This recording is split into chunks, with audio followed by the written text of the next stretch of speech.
All right, we're here with Colby Covington, a week of UFC 268, fighting Kamaru Usman, of course, for the welterweight championship. And Colby, you had me down to Florida a couple weeks ago. Thank you for that. Absolutely. And then you were telling me, man, I wish this fight was tomorrow. So now that the fight's 3-4 days away, we're in Manhattan. What is the feeling here on fight week?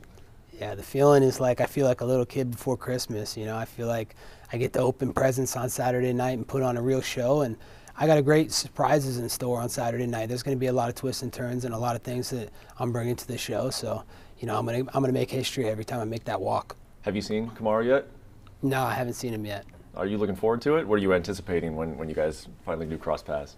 Yeah, I'm anticipating. I want to look in his eyes and look in his soul and kind of see how he feels. And you know, it's one thing to say things on camera, but it's another thing to show your body language when you see someone face to face. So, you know, I just anticipate the same thing. I feel like he's going to be overconfident. He's starting to really believe in the hype that he's the #1 pound-for-pound fighter and that he's knocking everybody out. So we'll see if it's the same, if he keeps that same energy with me. Are you the kind of guy that, have you been trying to watch anything that he said or look at any of his interviews before you get here? Not really. I try and stay out of the media. You know, this fight especially, I've kind of drawn back and just kept my energy to myself and just really focused on my game plan and my strategy for the fight. You know, last fight I deviated away from my strategy, but I'm not going to do that this fight. I'm going to stick to the game plan and do what I do best, and I feel like if I do that, there's not a man alive that could stop me from getting my hand raised.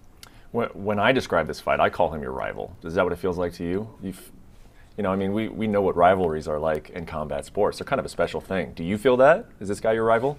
Yeah, definitely. He's, you know, we used to train, you know, a couple miles apart. You know, we were on a collision course from the beginning of our careers. Everybody talked about him and me and being the lead of the division, you know, with our wrestling skills and our well-rounded fight styles. So, you know, he's definitely a rival and someone that, you know, I see, you know, fighting many more times than just 2 times. You seem to be enjoying the week. I mean, I'm watching Embedded.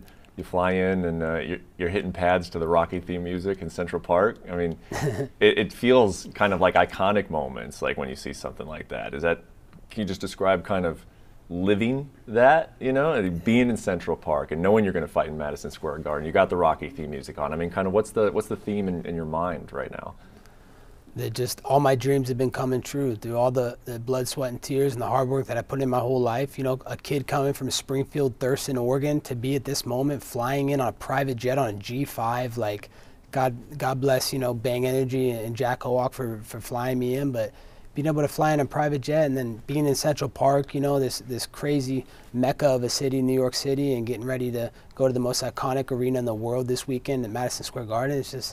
It's all surreal, and I'm just kind of trying to soak it in and really live in the moment. Yeah, is there, because that makes sense, I mean, just being appreciative of that you're in this spot, is there a certain level of nerves and pressure that come with that too, that this is big, man? Like, do you feel that weight at all?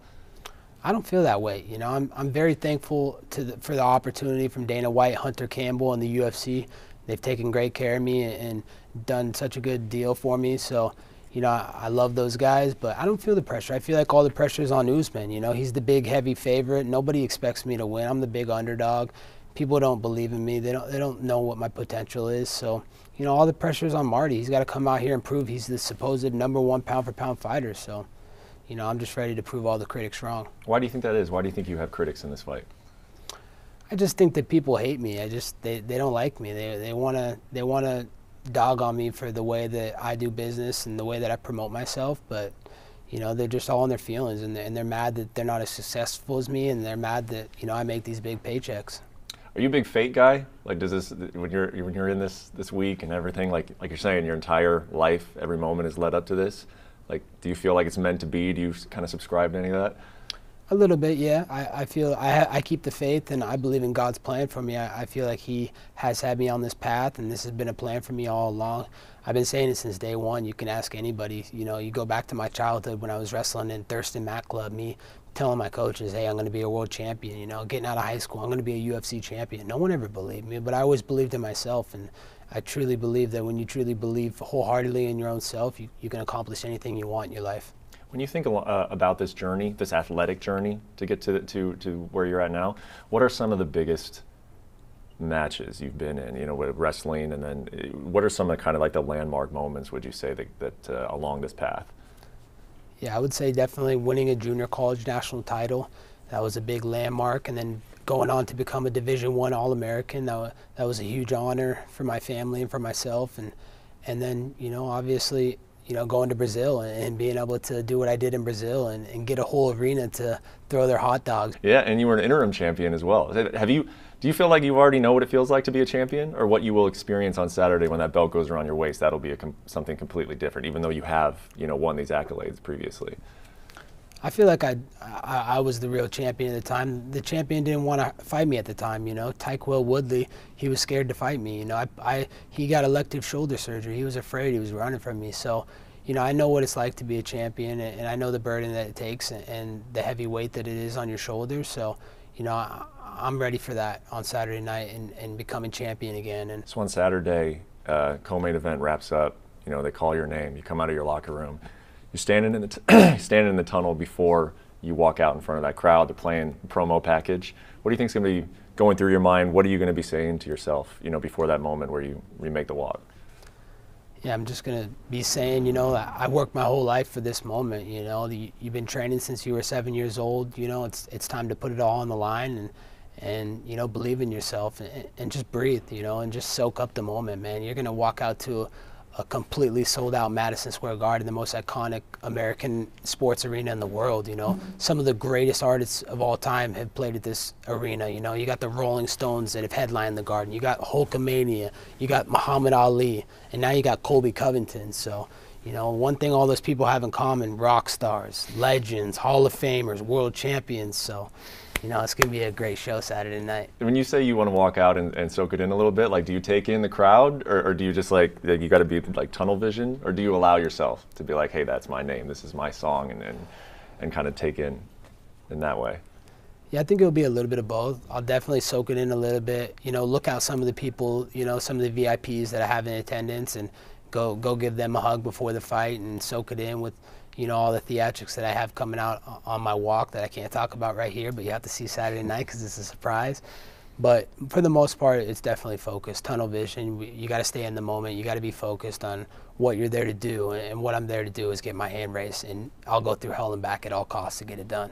You know, you called yourself the most hated man in the UFC on the way up to this fight, but I also know you got some fans as well. What kind of reception are you anticipating when you walk out?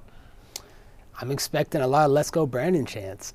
I feel like, you know, a lot of people are going to be behind me, and you know, they're going to be screaming like they were in Vegas, you know, USA, USA, USA. So I'm expecting, you know, a pretty good sense of support out here, you know. Everybody knows how much I stand up for law enforcement, first responders, you know.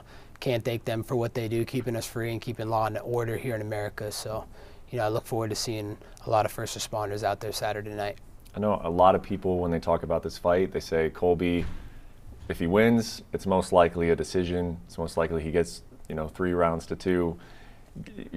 What would it mean to put away Kamaru Usman? Have you allowed yourself to dream about that, of landing that shot that puts him out? And how capable do you think you are of landing that knockout kill shot against this guy?